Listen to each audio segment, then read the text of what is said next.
Kita mulakan a'udzubillahi minasyaitonirrajim. Bismillahirrahmanirrahim. Assalamualaikum warahmatullahi wabarakatuh.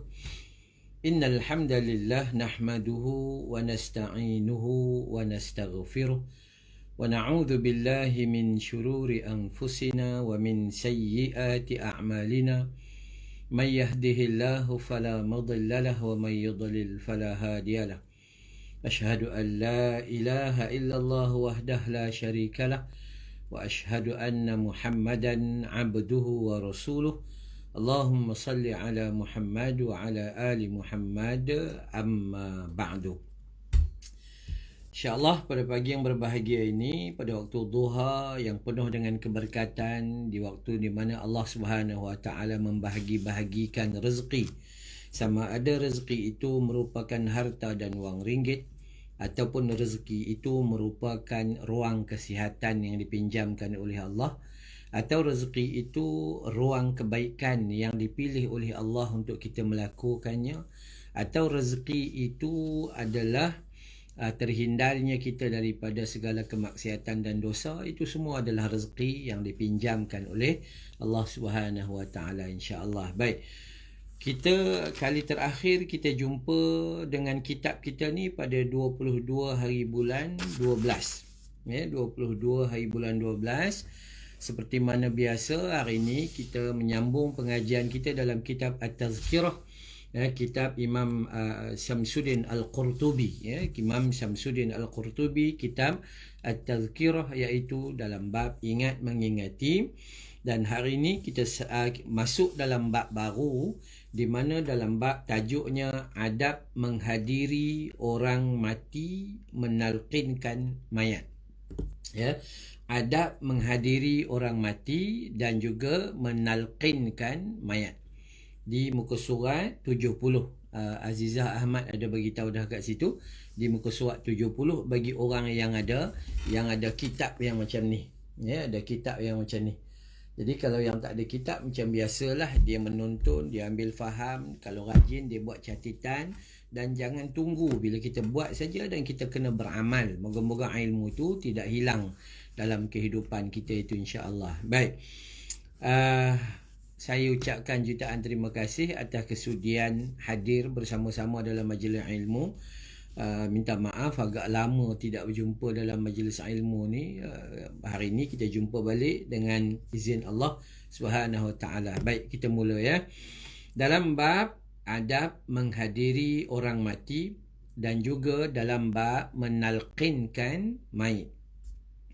Imam Muslim telah meriwayatkan dari Abu Sa'id Al-Khudri radhiyallahu anhu, dan dia berkata bahawa Nabi sallallahu alaihi wasallam telah bersabda, laqinu mautakum la ilaha illallah. Imam Muslim meriwayatkan dengan hadisnya sahih bahawa telah disampaikan oleh Abu Sa'id Al-Khudri, dan Abu Sa'id Al-Khudri berkata bahawa Nabi sallallahu alaihi wasallam telah bersabda, laqinu mautakum la ilaha illallah.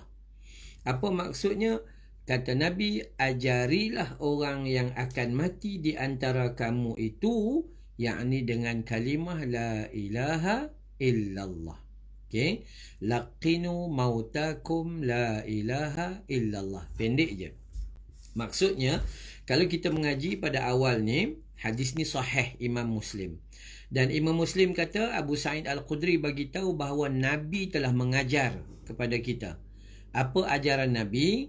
Nabi mengajarkan, Nabi bagi tahu kepada kita bahawa setiap orang yang nak mati, kita yang sihat duduk di sebelah dia dan kita nampak dia sedang nazak atau dia sedang dalam sakarat, maka hukumnya kita itu disunnahkan, disuruh mengajar kepada mereka itu akan kalimah thayyibah, iaitu la ilaha illallah. La ilaha illallah, tiada Tuhan yang kusembah melainkan Allah. Pertama, untuk peringkat awal, kita diperintah apabila orang sakit, kita tidak suruh baca Quran Apabila orang sakit yang sakarat, kita tidak disuruh untuk membaca doa-doa yang pelik-pelik. Apabila orang yang memang sedang nazak, kita tidak disuruh supaya berzikir benda lain. Tapi kita disuruh supaya mengajarkan padanya kalimah tayyibah atau kalimah syahadah, iaitu kalimah yang mula dengan la ilaha illallah. Itu sahaja. Dia tidak payah sambung Muhammadar Rasulullah. Tak payah sambung. Cukup dengan la ilaha illallah. Yang tu habis. Okey. Jadi disuruh. So, mulai daripada hari ini, seandainya kita berada di sisi orang sakit dan ada tanda-tanda kematian padanya, sakit yang doktor kata memang tiada harapan untuk sembuh, sakit yang doktor suruh bawa balik di rumah dah, sakit yang apabila ada tanda-tanda yang dia itu memang sakitnya sakit tenat, maka ajarkanlah dia pada dia itu kalimah la ilaha illallah. La ilaha illallah. Kita ajar yang macam tu. Tidak ada sambungan Muhammadar Rasulullah. Tidak ada sambungan lain. Cukuplah dengan kalimah la ilaha illallah. First. Ambil faham nah? Dituntut kepada kita untuk mengajar orang yang sakit dengan kalimah tayyibah. Dan kalimah tayyibah itu tidak perlu baca sampai Muhammadar Rasulullah. Hanya la ilaha illallah. Tidak perlu dimulakan dengan asyhadu an la ilaha illallah wa asyhadu anna Muhammadar Rasulullah. Tak perlu. Yang Nabi ajar la ilaha illallah. Simple. Okay, baik. Dari Ibnu Abi Ad-Dunya menyebut dari Zaid bin Aslam, dan dia berkata, Uthman bin Affan radhiyallahu anhu berkata, bersabdanya Nabi SAW, apabila ada orang meninggal, maka ajarkanlah dia dengan kalimah la ilaha illallah. Kerana sesungguhnya tidak ada seorang pun yang diakhiri hidupnya dengan kalimat itu ketika akan mati, melainkan kalimat itu menjadi bekalnya menuju syurga. Cuma sebelum kita bagi penerangan, kita tengok hadis dulu. Hadis yang mula-mula tadi itu adalah hadis yang sahih riwayat Imam Muslim. Hadis ini, hadis daripada Zaid bin Aslam, daripada Uthman bin Affan, yang mengatakan orang yang meninggal dunia dengan mengucap kalimah syahadah, maka dia menjadi bekal ke dalam syurga. Apa status hadisnya? Baik, kalau kita baca dalam hadis ini, hadis ni adalah hadis isnadnya dhaif kerana ada munqati'. Ya, hadis ni adalah isnadnya dhaif kerana munqati'. Munqati' ni apa? Terputus akan perawinya. Ya, terputus akan perawinya. Jadi apa yang kita jaga di sini adalah kita perlu faham kedudukan hadis tersebut. Baik, simple. Ada soalan kat sini, Azizah, kalau Allah sahaja boleh tak Ustaz? Takut sampai la ilaha, lepas tu dia terberhenti. Baik. Jangan tukar sebarang apa-apa hadis dan petunjuk Nabi. Jangan ajar dia Allah, Allah, Allah. Bukan tak boleh, tetapi tak kena kepada cara yang diajar oleh Nabi. Ya, Azizah Ahmad dan juga orang lain-lain. Apabila ada sahabat kita, saudara mara kita, mak bapak kita atau siapa sahaja yang duduk di sebelah kita, dia sedang sakarat, jangan ajar yang lain melainkan kalimah la ilaha illallah. La ilaha illallah. La ilaha illallah. Itu yang paling utama. So tak payah tukar mengajarkan Allah sahaja ke, tak payah takut dia tersadung tak sebut illallah ke apa gitu. Tidak. Ajar je. Yang lain-lain kita serah kepada Allah Subhanahu wa ta'ala. Baik. Hadis yang pertama adalah sahih. Hadis riwayat Imam Muslim menyuruh kita mengajar kepada orang yang nazak itu akan kalimah syahadah, dan juga kalimah syahadah yang disuruh adalah la ilaha illallah. Yang tu saja. Hadis yang kedua yang mengatakan ia itu kalimah syahadah itu adalah bekal kita ke dalam syurga adalah hadisnya dhaif. Maka yang tu kita jangan ambil. Yang tu kita jangan ambil. Baik. Umar Al-Khattab radhiyallahu anhu juga menyeru, saksikanlah orang-orang yang akan meninggal di antara kalian. Ajari mereka dan ingatkan mereka dengan kalimah La ilaha illallah. Kerana sesungguhnya mereka melihat apa-apa yang tidak kamu lihat. Okey, baik. Dalam kalimah ini, Sayyidina Umar Al-Khattab, ya, dia nak kita supaya apabila kita berada di sebelah orang yang sakit, yang sedang nazar, kita bersaksi kepada dia dengan kalimah La ilaha illallah. Jangan ada saksi lain melainkan kita bersaksi dengan dia dengan kalimah La ilaha illallah. Dan sebab apa? Sebab kata Umar Al-Khattab bahawa sesungguhnya dia melihat apa yang kamu tidak lihat. Baik, di sini ada perbincangan di mana apabila kita mengaji dalam kitab Ar-Ruh Ibnu Qayyim Al-Jauziyah, rupa-rupanya kalau kita baca dalam beberapa hadis Nabi SAW, tafsir para ulama dan sebagainya, yang menyatakan bahawa orang yang dalam sakarat, dia sudah nampak ke arah mana dia pergi. Orang yang dalam keadaan dia sakarat, dia dalam keadaan dia nazar, dia sudah nampak arah mana dia pergi. Apa maksudnya? Dia sudah nampak di antaranya yang menunggunya adalah benda-benda yang baik-baik, yang menunggunya satu keindahan dan kedinginan. Ataupun dia sudah nampak keadaan yang dia nampak itu benda yang membebankan dia. Maka sebab itu dikatakan oleh Umar Al-Khattab, kerana sesungguhnya mereka melihat apa yang kamu tidak lihat. Jadi orang yang sakarat, dia melihat sesuatu yang orang yang sihat tak nampak.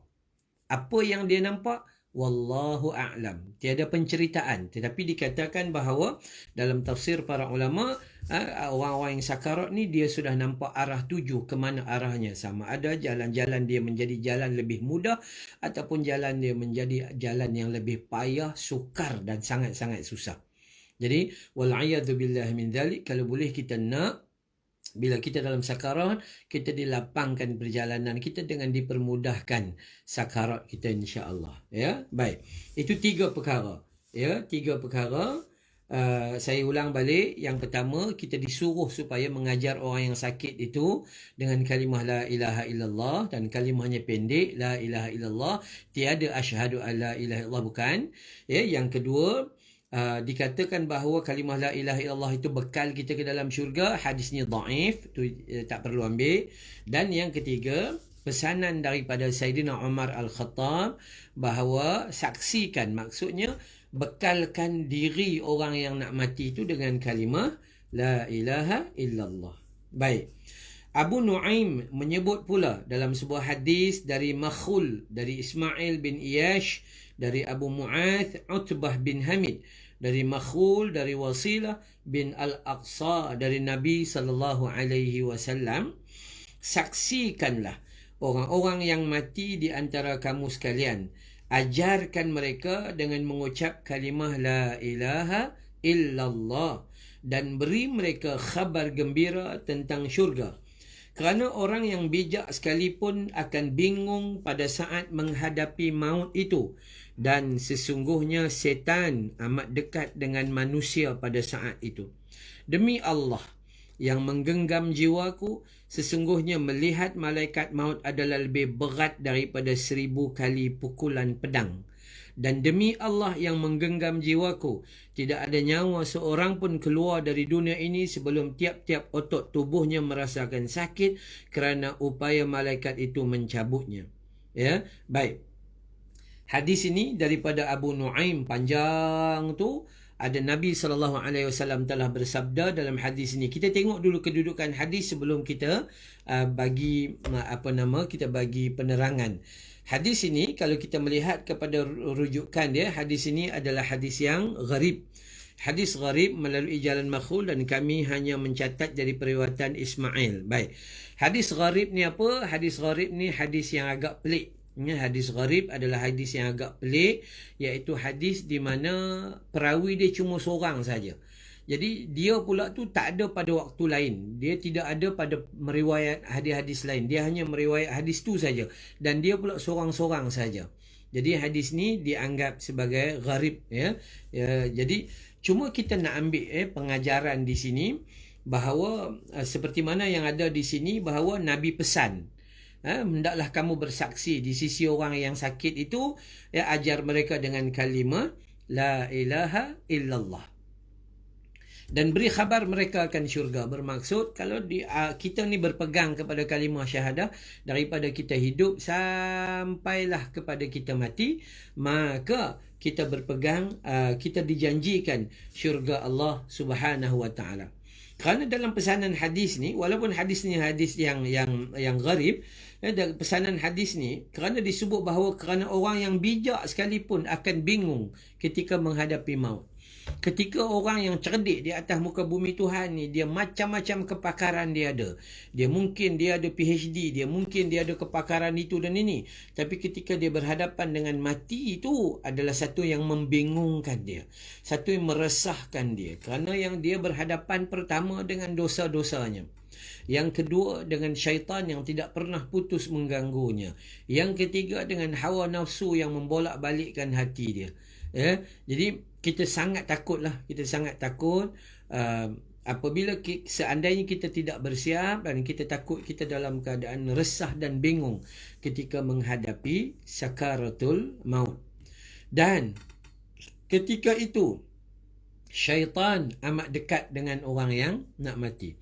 Setan ni dia akan mula manusia itu hidup, dia akan rosakkan kalimah syahadah manusia ni.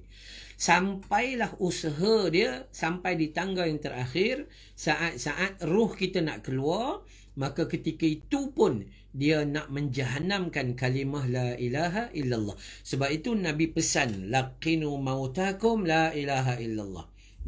Ajar, pimpin dan bimbing sahabat-sahabat kita atau saudara mara kita, di mana ketika dia itu sudah ada tanda kematian, ada nazak, ada sakarat, maka ajarkanlah dia dengan kalimah thayyibah la ilaha illallah. Okey, baik. Apa hukum dalam hal mentalkinkan mayat? Ini nama dia mentalkinkan mayat. Perbezaan antara kita, talqin yang atas kubur tu sebenarnya bukanlah sunnah yang sahih daripada Nabi sallallahu alaihi wasallam. Atas kubur selepas ke bumi, yang itu kalau nak ikut tak ada lah satu ajaran daripada Nabi sallallahu alaihi wasallam. Yang disuruh talqin ni adalah bukan selepas dikebumikan. Talqin ni adalah di saat orang tu nak mati, di saat orang tu sedang sakarat, di saat orang tu sedang nazak. Yang tu baru dipanggil sebagai talqin. Baik. Para ulama kita mengatakan bahawa mengajari orang yang meninggal dunia itu akan kalimah tayyibah atau kalimah tauhid merupakan sunnah ma'thurah. Sunnah ma'thurah, iaitu sunnah yang dicontohkan oleh Nabi sallallahu alaihi wasallam dan kemudian diamalkan oleh orang-orang Islam semua. Sunnah yang dipertontonkan oleh Nabi sallallahu alaihi wasallam. Maka mengajarkan kalimah tayyibah di sisi orang sakit itu, maka ia adalah sunnah baginda Nabi sallallahu alaihi wasallam. Tujuan hal ini agar akhir perkataan yang diucapkan oleh si mayit ini adalah kalimah tayyibah. Kenapa tujuan kita pergi di sebelah orang sakit nak mengajar benda ni? Sebab kalau boleh kita nak di akhir hayat dia, inilah kalimah dia. Inilah kalimah dia. Dengan demikian diharapkan hidupnya berakhir dengan bahagia. Termasuk dalam golongan yang disebut dalam hadis Nabi sallallahu alaihi wasallam, Nabi menyebut man kana akhiru kalamihi la ilaha illallah dakhalal jannah. Man kana, barang siapa yang akhirul kalamihi, pada akhir sebutan hidupnya itu la ilaha illallah dakhalal jannah, maka dia akan masuk syurga Allah Subhanahu wa taala. Hadis ini riwayat Abu Daud, hadis dari Muaz bin Jabal radhiyallahu anhu, dan dinyatakan oleh sahih oleh Abu Muhammad Abdul Haqq. Jadi kenapa Nabi menyuruh kita mengajar kalimah, mentalkinkan kalimah la ilaha illallah di sisi orang yang sakit? Ini kaedah dia. Kaedah kita kadang-kadang kita harus diperbetulkan lah. Kadang-kadang kita duduk di sebelah dia, kita mengajar Quran. Sedangkan dia sedang nazak ketika itu. Orang yang sedang nazak ni lebih utama daripada mengaji Quran itu adalah mentalkinkan dia dengan kalimah syahadah, ya, la ilaha illallah. Maka kenapa disuruh oleh Nabi sedemikian? Sebab Nabi bersabda, man kana akhiru kalamihi, barang siapa yang akhir kalamnya la ilaha illallah, dengan penyebutan tiada Tuhan yang kusembah melainkan Allah, dakhalal jannah, maka dia akan masuk syurga. So harap-harap kita yang sihat berada di sebelah orang sakit, dan kita yang sihat ini mengharapkan sahabat kita, saudara mara kita, mak bapak kita, anak beranak kita yang duduk di sebelah kita ni, yang sedang nazak, mereka akhir kalam mereka adalah la ilaha illallah. Kerana apa? Nabi janji dakhalal jannah, masuk syurga Allah Subhanahu wa ta'ala. Tuan-tuan perempuan, nampak ke tidak bagaimana perkara ni sangat mudah yang diajar. Nabi tak suruh kita baca surah Yasin di sebelah orang yang sakarat. Nabi tak suruh kita macam-macam di sebelah orang yang sakarat. Tapi disuruh kita untuk talkinkan, untuk ajarkan. Apabila kita duduk di sebelah orang yang sedang sakit, talkinkan dia. Dengan apa talkin? Bukan talkin yang macam hantar kubur tu, talkin dengan kalimah la ilaha illallah. Kenapa disuruh sedemikian? Disebabkan orang yang mati dalam keadaan akhir kalam dia la ilaha illallah, maka Nabi janji padanya dakhalal jannah, masuk syurga Allah Ta'ala. Tu kita kena usaha sungguh-sungguh kena usaha, sebab akhirnya adalah jannah, syurga Allah Subhanahu wa ta'ala. Baik. Lain dari itu, orang yang meninggal tersebut dapat mengingat bagaimana cara mengusir setan. Maksudnya, apabila kita ni dalam keadaan yang sihat, duduk di sebelah orang sakit itu paling dekat dengan dia adalah setan, nak menghancurkan dia, maka nak merosakkan akidah dan tauhid, keyakinan, kepercayaan dia. Maka apabila kita mengajarkan dia kalimah la ilaha illallah, maka itu membuat dia dekat kepada Allah Subhanahu wa ta'ala. Apabila dia dekat kepada Allah Subhanahu wa ta'ala, maka akan jauhlah syaitan. Syaitan duduk dekat kita, kenapa? Sebab kita jauh daripada Allah Ta'ala. Kalau seandainya kita dekat dengan Allah Subhanahu wa ta'ala, maka syaitan pun akan pergi menjauhkan kita. Kerana saat itu syaitan datang untuk merosakkan akidahnya. Di saat ketika kita nak mati, di saat sahabat kita, saudara mara, adik-beradik kita nak mati dalam keadaan nazak, maka syaitan dia tak kacau benda-benda lain, tapi dia kacau keyakinan hati kita. Kita mengaji, paling awal kita mengaji bab apa? Bab tauhid atau bab akidah. Maka syaitan akan rosakkan keyakinan kita, akan rosakkan tauhid kita, kepercayaan kita yang betul tu dirosakkan. Akhirnya kadang-kadang rugi amal kita sepanjang hidup. Tiba-tiba akhir hayat dia mati dalam keadaan dia putus hubungan dengan Allah, ataupun dia salah faham, ketauhidan dia itu telah dirosakkan oleh syaitan. Apabila orang yang mati itu sudah mendapat atau dapat mengucapkan kalimah tauhid sekali, maka jangan diulangi, supaya dia tidak gelisah atau tidak mengeluh. Ini kena faham. Kita kena faham bahawa apabila orang kita duduk di sebelah orang sakit atau siapa-siapa sahaja, kita sudah pun mengajar dia kalimah thayyibah. Bila kita mengajarkan dia la ilaha illallah, lalu dia pun menyebut la ilaha illallah, ataupun kita tak dengar tapi melihat gerak bibirnya la ilaha illallah, maka ataupun dia memandang kita dengan tidak menggerakkan bibir tapi mengangguk-anggukkan kepala seumpama dia faham, maka selepas itu jangan diajarkan lagi. Jangan diajarkan lagi. Kenapa? Sebab kita nak akhir kalam dia itu yang itu. Dan kita nak dia tidak terbeban. ketika itu dia tidak gelisah, dia tidak mengeluh, nak kena buat ini, nak kena buat itu dan sebagainya. Kesilapan kita adalah kejap-kejap ada orang datang mengajar, kejap lagi ada orang datang mengajar, kejap lagi ada orang datang mengajar. Banyak benar orang yang mengajar. So, jadi apabila kita mengajarkan dia pada kali itu dan jelas dia sudah mengucapkan kalimah thayyibah tersebut, maka selepas itu jangan diulangi lagi. Para ulama memang tidak suka memperbanyakkan talqin dan mengulangi berkali-kali. Apabila orang yang akan mati itu telah menerima pengajaran tersebut dan telah memahaminya. Maksudnya apabila kita mengajar, dia faham, dia ikut, dia gerak bibir atau dia menganggukkan kepala, bermaksud reaksi wajahnya itu memahami apa yang kita ajar, maka tidak payah diulang-ulang sehingga dia menjadi resah gelisah. Ya, Ibnu Al-Mubarak umpamanya dia berkata, ajarilah orang yang mati itu dengan ucap la ilaha illallah, dan apabila dia telah mengucapkannya maka biarkan dia. Okey, nampak tak? Macam-macam dalil dan hujah agar kita tidak mengulangi dengan banyak kali. Dalil dan hujah itu agar kita tidak mengulangi banyak kali. Jelas apabila dia itu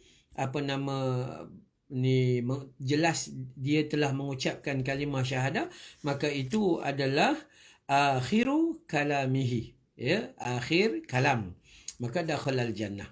Ya, dia mati masuk dalam syurga Allah. Kenapa dikatakan mati masuk dalam syurga Allah Subhanahu Wa Taala? Kerana dia masih kekal keyakinan dia bahawa Tuhan dia adalah Allah, yang lain-lain Allah yang bagi keampunan kepadanya. Abu Muhammad Abdul Haq menjelaskan hal itu kerana bila dipaksa, orang yang mati itu justru menjadi gelisah dan mengeluh. Lalu syaitan menjadikannya berat untuk mengucapkan kalimah tauhid dan menyebabkan su'ul khatimah. Okay.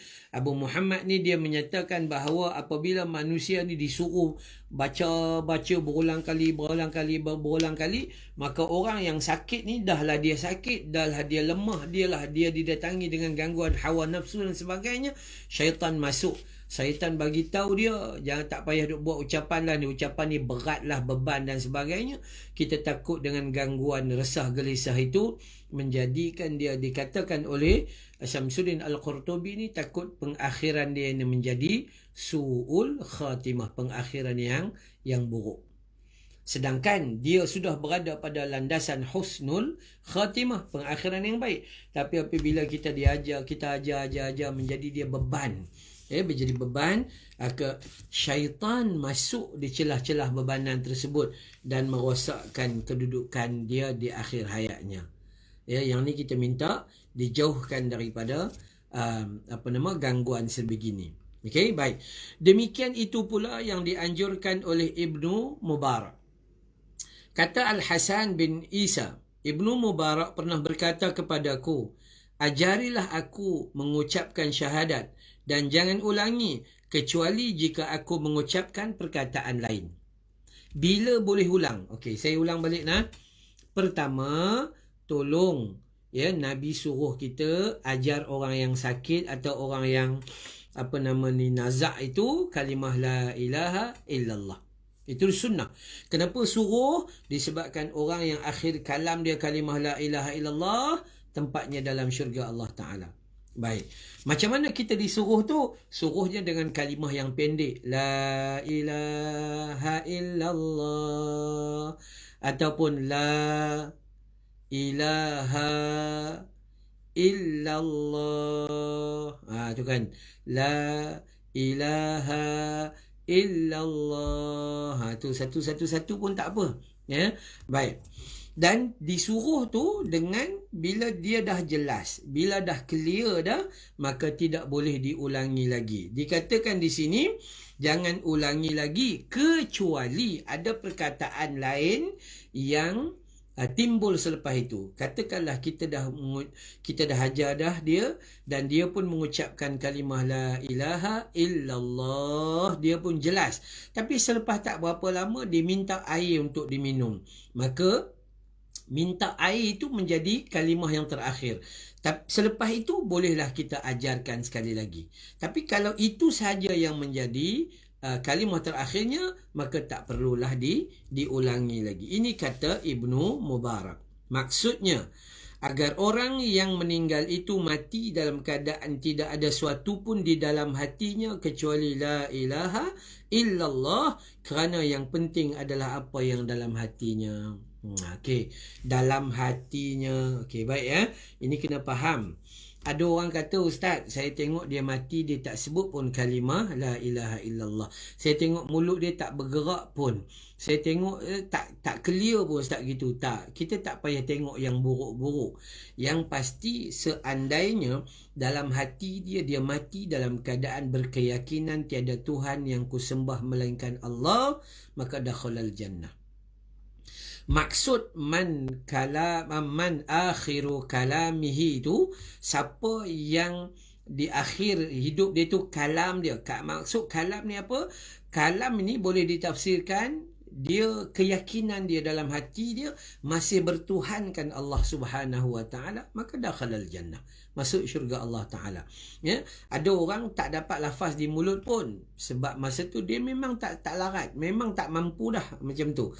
Maka kalau kita tafsirkan man akhirul kalamihi itu, siapa yang akhir sebut di mulut, bagaimana pula dengan orang yang bisu? Macam mana orang yang pekak, ya, macam mana orang yang tak ada yang kurang upaya macam kita ni. Maka dikatakan man akhiru kalamihi, siapa-siapa yang akhir kalam itu, maksudnya apa? Siapa-siapa yang di akhir hayatnya itu beriman kepada Allah Subhanahu Wa Taala, maka dakhalal jannah, masuk syurga Allah Subhanahu Wa Taala. Cuma bentuk pengajaran orang hidup, orang yang sihat kepada orang yang sakit tadi, macam yang ditanya oleh Azizah Ahmad tadi, memang kita jangan ubah. Terus ajarkan dia la ilaha illallah, la ilaha illallah. Dia tak perlu nak mengajar Allah ke asyhadu alla ilaha illallah ke subhanallah, tak perlu. Ajar aja seperti mana yang disuruh oleh Nabi sallallahu alaihi wasallam. Walaupun di mulut dia tak sebut, tapi keyakinan dia tu kekal dalam hati, sehinggalah kekalan dalam hati itu menjadi benda yang membawa kepada akhir hayat ketika nyawanya keluar daripada badan. Baik, perbuatan hatilah yang diperhatikan Allah Subhanahu Wa Taala. Ini memang jelaslah. Kita tahu bila kita mengaji dalam kitab, apa-apa pun amal, semua terpulang kepada niat dalam hati. Kalau niat kita nak cari pujian manusia, maka di sisi Allah kita sia-sia. Tapi kalau niat kita nak cari Allah Ta'ala, walaupun amal kita tu kecil, sebenarnya kita menang di sisi Allah Ta'ala. So, semuanya kembali kepada hati. Ya, ramai orang boleh beramal banyak sangat, ya, tapi hati tidak sihat, maka amalan dia itu terbang macam debu yang berterbangan. Ya, baik. Dan yang merupakan penyebab keselamatan juga adalah hati. Hati kita ni kalau cari redha Allah, maka selamatlah. Hati kita kalau nak cari redha manusia, maka sampai akhirat kita tak selamat. Adapun gerak lidah tanpa ada landasannya di dalam hati, maka tidak berguna dan dianggap tidak dianggap adanya. Contoh, ada gerak di mulut tapi kadang-kadang hati tak ikhlas, pun tak guna agak. Macam kita solat. Ya, kita solat ni solat zuhur. Mulut kita kata usalli fardhu zuhri, tapi hati kita duk ingat fardu asar. Maka hukum solat tersebut tak sah, kerana yang di mulut tak pakai, yang pakai dalam hati. Kan? Jadi itu yang kita kena faham, bahawa keimanan ini bukanlah hanya disebut di mulut, tetapi yang paling clear adalah apa yang diiktikadkan, keyakinan kita di dalam hati kita. Baik.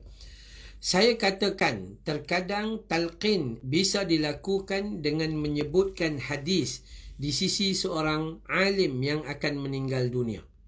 Seperti yang diceritakan oleh Abu Nuaim, bahawa ketika Abu Zur'ah akan meninggal dunia, di sisinya ada Abu Hatim, Muhammad bin Salamah, Al-Munzir bin Shazan dan sejumlah ulama lain. Mereka menyebutkan hadis tentang talqin, tapi kemudian mereka malu kepada Abu Zur'ah. Ya, mula-mula mereka berkata, marilah kita saling mengingat hadis. Maka berkatalah Muhammad bin Salamah telah bercerita kepada kami Ad-Dahak bin Makhlad dari Abu Asim, daripada Abdul Hamid bin Ja'far, dari Salih bin Abu Gharib, tapi dia tidak meneruskan. Mereka berkata pula Abu Hatim telah bercerita kepada kami Bandar dari Abu Asim, Abu Hamid bin Ja'far, Salih bin Gharib, dan itu sementara yang lain diam. Maka berkatalah Abu Zur'ah meski sedang dalam keadaan nazak, iaitu dicabut nyawanya, telah bercerita kepada kami Abu Asim, Abdul Hamid dan sebagainya. Maka sabda Nabi SAW, barang siapa akhir perkataannya la ilaha illallah, dia masuk syurga. Menurut riwayat lain, maka Allah mengharamkan dia masuk neraka. Sesudah itu Abu Zur'ah pun menghembuskan nafasnya yang terakhir. Moga Allah merahmati dia. Cerita tentang seseorang, orang hebat yang bernama Abu Zur'ah. Abu Zur'ah ni dia duduk dalam keadaan nazak, dalam keadaan yang sakit. Dan di sisi dia dihadiri orang yang ziarah dia, semua alim ulama. Semua alim ulama hebat. Nama Abu Hatim, Muhammad bin Salamah, Al-Munzir bin Shazan dan sebagainya. Ya, mereka duduk di keliling, mereka nak mengingatkan Abu Zur'ah. Abu Zur'ah ni orang hebat lah. Di keliling dia pun orang hebat juga. Maka orang yang sihat ini, bila nampak Abu Zur'ah dalam keadaan nazak, maka mereka pun menyebut hadis. Mereka tidak mengajarkan kalimah la ilaha illallah, tapi mereka menyebut hadis. Sesungguhnya ya Nabi telah bersabda, begitu. Tapi tak sampai mereka nak mengucapkan tu. Kenapa? Sebab mereka menganggap Abu Zur'ah lebih hebat daripada mereka. Ya, mereka nak mengajar tu kerana tak sampai hati. Ya ke nak mengajar Abu Zur'ah ni, sedangkan dia tu lebih hebat daripada kita. Dalam keadaan mereka menyebut tanpa habis ayat tu, mereka menyebut tanpa habis peringatan tersebut, maka Abu Zur'ah ketika dia sedang nazak tu, dialah yang menyebut man akhiru kalamihi la ilaha illallah dakhala al-jannah. Abu Zur'ah sendiri yang berkata, ya, sesungguhnya hadis tu berbunyi bahawa barang siapa yang di akhir kalam itu menyebut kalimah la ilaha illallah, maka dia masuk syurga. Atau kama qala, dalam satu hadis lain menyebut barang siapa yang menyebut la ilaha illallah di akhir kalamnya itu, maka haram baginya api neraka. Maka selepas itu Abu Zur'ah pun menghembuskan nafas yang terakhirnya. Ya. Dan diriwayatkan dari Abdullah bin Shubrumah, dia berkata, saya bersama Amir Asy-Sya'bi menjenguk seseorang yang sedang sakit. Kami dapati orang itu sangat menderita. Ya, baik. Di sisinya ada seseorang yang mengajarnya syahadat la ilaha illallah. Dia mengajari seperti itu banyak-banyak.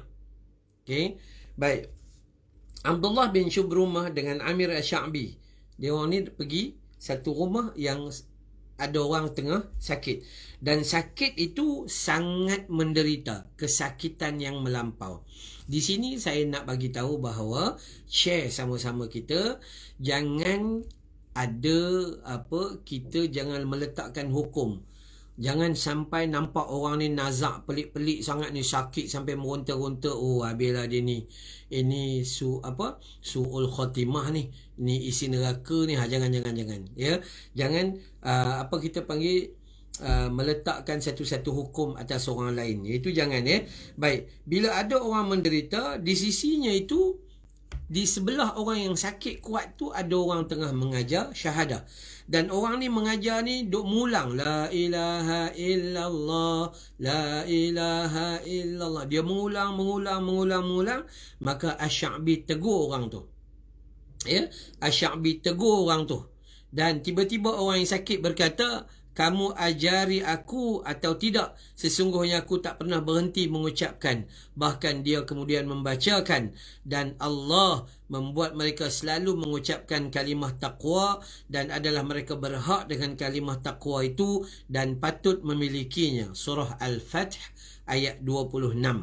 Asy-Sya'bi menutup dialog itu dengan perkataan Alhamdulillah, segala puji bagi Allah yang telah menyelamatkan teman kita ini.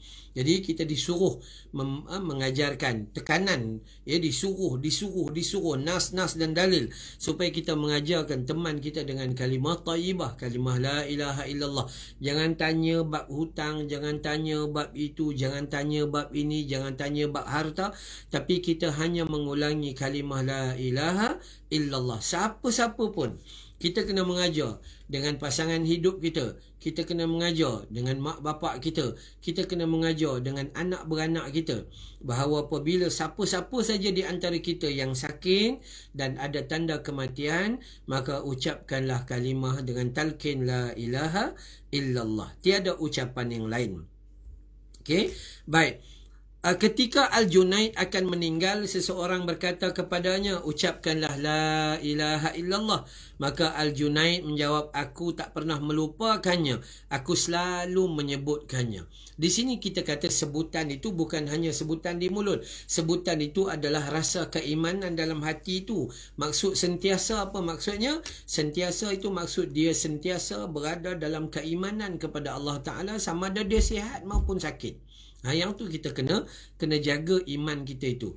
Sama ada kita dalam keadaan sihat, sakit ataupun miskin, kaya, lapang ataupun sibuk, semuanya keyakinan kita kepada Allah Ta'ala tidak akan berubah, kekal dan bertambah menjadi lebih baik.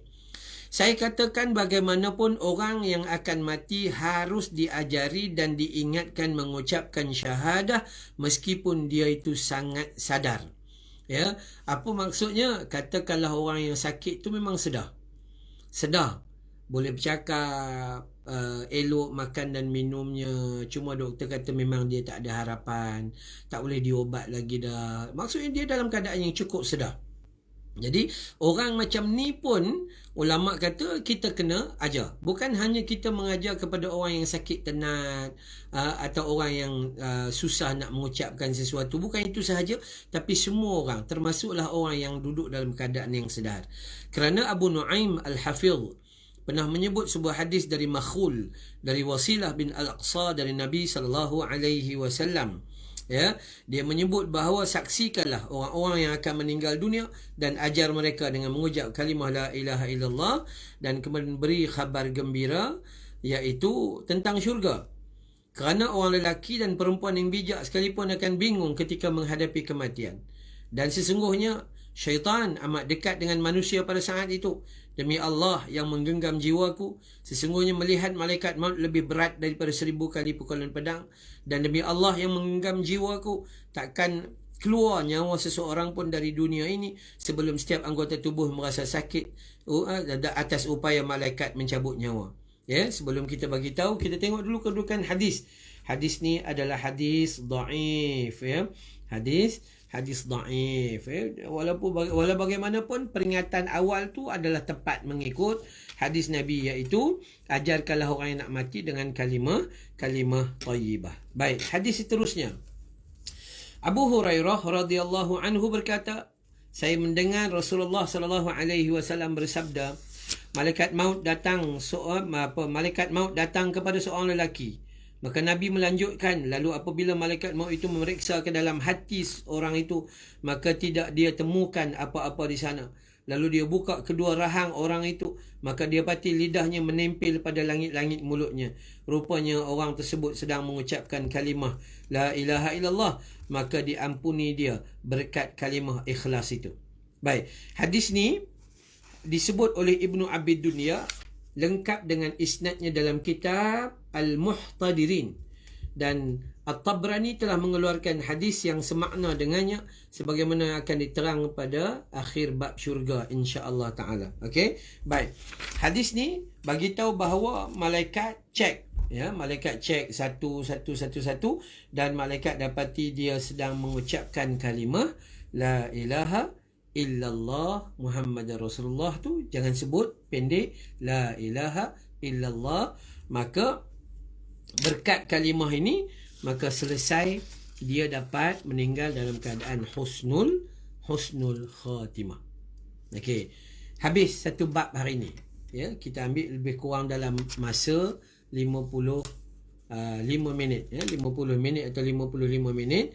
Hari ni kita buat kesimpulan, kita ada masa lebih kurang lagi 8 minit atau lebih sikit. Kalau ada soalan, boleh tanya soalan sekarang lah, insya-Allah. Baik, kita punya kesimpulan yang pertama, ada ke tidak sunnah yang diajar oleh Nabi SAW terhadap orang hidup di sisi orang, terhadap orang sihat di sisi orang sakit? Jawapannya ada. Apa dia tu? Jawabannya adalah mentalkinkan dia. Bagaimana bentuk talqinnya itu? Mentalkinkan dia dengan kalimah apa? La ilaha illallah. Itu satu saja kalimahnya. Yang lain-lain tak ada. Baik. Yang kedua, talqin ini disuruh kita pada semua orang yang sakit, orang yang nazak, tak kisah orang tu sedar ataupun tidak sedar. Dan talqin ini sebaik mungkin tidak ditambah atau tidak dikurang. Sama ada kita kurang menjadi Allah saja atau kita ditambah menjadi asyhadu alla ilaha illallah. Tak, ambil terus kepada la ilaha illallah. Dan talqin ini tidak perlu diulang-ulang dengan berulang-ulang kali. Seandainya kita sedar dan kita nampak dia memahami apa yang kita suruh. Sama ada dia mengucapkan kalimah dengan bibir dan kita mendengar, ataupun dia menggerak bibir kita tidak mendengar, atau dia seperti memandang kita dengan mengangguk-gangguk kepala, atau dia itu memandang kita dalam keadaan seperti dia memahami apa yang kita ucapkan, maka sudah memadai, jangan diulang. Melainkan apabila dia kemudian itu meletakkan satu ungkapan-ungkapan lain, minta air ke, mengeluh ke, itu sebagainya, maka ajarkan dia balik dengan kalimah syahadah. Kenapa kita disuruh untuk mengajar orang yang nazak dengan kalimah syahadah? Sebab Nabi menjanjikan man akhirul kalam, man kana akhirul kalamihi la ilaha illallah dakhala jannah. Siapa-siapa yang di akhir hayatnya itu menyebut kalimah la ilaha illallah atau beriman kepada tiada Tuhan yang kusembah melainkan Allah, maka dakhala jannah. Ini keberuntungan besar. Keberuntungan yang sangat besar. Sebab itu kita disuruh supaya menjaga tauhid kita atau menjaga akidah kita itu jelas daripada awal sampailah kepada akhir hayat kita. So jangan diulang-ulang. Kita melihat beberapa kematian alim ulama yang mereka itu menjaga kalimah syahadah mereka, dan ada orang di sebelah mengajar mereka, mengingatkan mereka tentang kalimah thayyibah dan sebagainya. Jadi ini yang kita dapat belajar pada hari ini, dan moga-moga amal ini kita buat. Jangan buat benda lain. Tak perlu suruh dia baca Al-Fatihah, tak perlu suruh dia baca Yasin, tak perlu suruh dia lafaz benda yang pelik-pelik, tapi cukuplah dengan lafaz la ilaha illallah. Okey, baik. Ada soalan daripada Khailiyah Abdul Karim. Siapakah yang berhak mentalkinkan orang yang sedang nazak, Ustaz? Sekiranya anak, ibu bapa atau isteri. Baik, siapa-siapa sahaja boleh mengingatkan mereka. Seperti mana ada ulama datang tadi tu, ulama tu yang mengingatkan dia adalah lain, sahabat dia. Siapa-siapa sahaja, lebih untunglah apabila anak dia sendiri. Kalau mak bapak tu, anak dia sendirilah. Okey, sebab kebiasaannya yang paling hampir itulah warisan dia tu begitu. Tapi tak kisahlah siapa saja yang berhak ni, semua orang yang memahami agama, maka okey. Kalau kita tengok tadi ada ulama nak mati, ulama lain pula datang yang mengingatkan dia dan sebagainya. Maka tiadalah hak dikatakan hak orang ni, lepas ni orang ni, lepas ni orang ni dan sebagainya. Bukan. Siapa-siapa yang merasai bahawa itu sunnah Nabi dan kita kena buat. Ya, siapa-siapa yang ada ilmu terutamanya menalkinkan dengan cara yang betul. Jangan talkinkan dalam keadaan yang laju, yang keras apa sebagainya, tak boleh. Talkin dengan cara yang lembut. Orang yang berilmu, orang alim, maka dia lebih diutamakanlah. Ada anak, ada pasangan hidup dan sebagainya, maka ini adalah diperbolehkan tanpa diberi mana-mana hak yang lebih utama. Okey? Baik, ada soalan lain?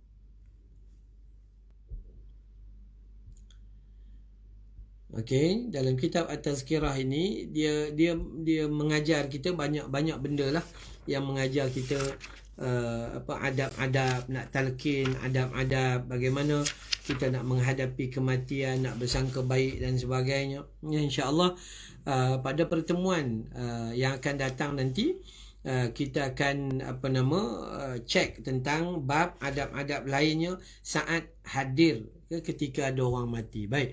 Soalan daripada Azizah Ahmad, kalau kita selalu berzikir dengan kalimah la ilaha illallah tapi hati kita tak khusyuk, adakah dapat kita ucapkan kalimah ini masa sakarat nanti?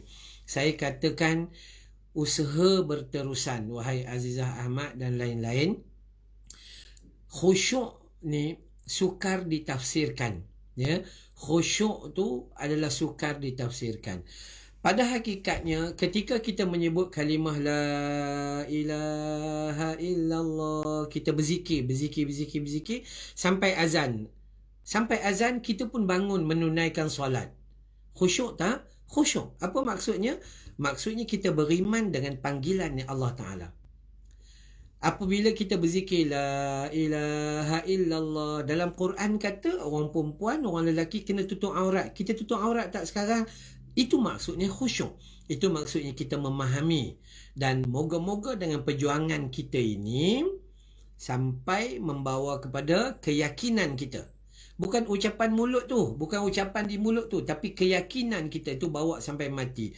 Ketaatan kita bawa sampai kepada akhir hayat kita, akhir kalam kita itu dalam keadaan kita sangat yakin kepada apa yang disuruh dan apa yang dilarang oleh Allah Subhanahu Wa Taala. Sebab tu khusyuk ni bukan manusia sampai tak sedar diri, bukan. Khusyuk ni adalah manusia yang akur dengan perintah Allah Subhanahu Wa Taala, meninggalkan larangan Allah Subhanahu Wa Taala, belajar menjadi manusia yang baik, belajar beristighfar, belajar memperbaiki diri daripada hari demi hari. Macam kita selalu pesan, Nabi wasiatkan kepada kita ni ada 3 perkara paling mudah. Nabi wasiatkan, yang pertama solat witir 3 rakaat atau 1 rakaat sebelum tidur. Ya, solat witir 1. Ada 3 wasiat Nabi, cuba amalkan. Solat witir sebelum tidur. Yang kedua, puasa 3 hari dalam 1 bulan. Puasa 3 hari dalam 1 bulan. Ya, hari-hari putih 13, 14, 15. Dan yang ketiga, solat duha. Berapa rakaat? 2 rakaat memadai, 4, 6, 8. Allahu Akbar. Dah, kita buat yang tu. Ya, insya-Allah. Baik. Asmah Hitam. Salam Ustaz. Boleh baca Yasin di depan mayat? Baik. Saya katakan, wahai Asmah dan yang lain, sebenarnya ketika petunjuk daripada Nabi SAW tidak ada satu sunnah yang mengajar kita supaya baca Yasin di tepi jenazah. Yang tidak ada. Okey, melainkan ada satu hadis yang diperbahaskan. Cuma kita kata macam tu, bila ada orang meninggal ni, orang yang meninggal ni, maka kita tidak disuruh untuk menyimpan jenazah ini, melainkan menyegerakan pengkebumiannya, menyegerakan mandinya, kafannya, solatnya dan pengkebumiannya, bayar hutangnya, kemudian faraidkan hartanya, apa sebagainya, disegerakan. Kita tidak disuruh menangguh-nangguh. Jadi tidak adalah hukum yang mengatakan dilarang baca Yasin, tetapi yang disuruh kepada kita untuk mayat ni adalah mendoakan kebaikan kepadanya. Mendoakan, ya Allah, ya Tuhanku, Ampuni dosa dia ya Allah. Ampuni dosa dia ya Allah. Ampuni dosa dia ya Allah. Ampuni dosa aku jua ya Allah. Tu. Ataupun ya Allah kurniakan keteguhan tauhidnya di sana nanti ya Allah. Apa-apa doa kebaikan untuk dia, terutama doa minta ampun, itu lebih utama daripada baca Yasin. Cuma sebahagian ulama menggambarkan membaca Al-Quran itu diterjemahkan sebagai berdoa, sebagai macam berdoa. Okay? Cuma kalau tanya saya katakan berdoa lebih utama daripada baca Yasin ketika berada di sisi mayat, ya. Berada di sisi mayat ada kat situ, tak payah ambil surah Yasin, tapi dalam hati kita ni kita doa, ya Allah, ya Allah, ya Allah, kurniakan keampunan padanya ya Allah, ya, gantikanlah baginya ya dunia yang lebih baik, maksud dunia di sanalah, gantikan dia lebih baik, tempat tinggal yang lebih utama daripada apa yang dia ada di dunia ini ya Allah. Minta kebaikan, insya-Allah itu adalah lebih utama, ya. Wallahu a'lam. Insya-Allah. Ada soalan lain?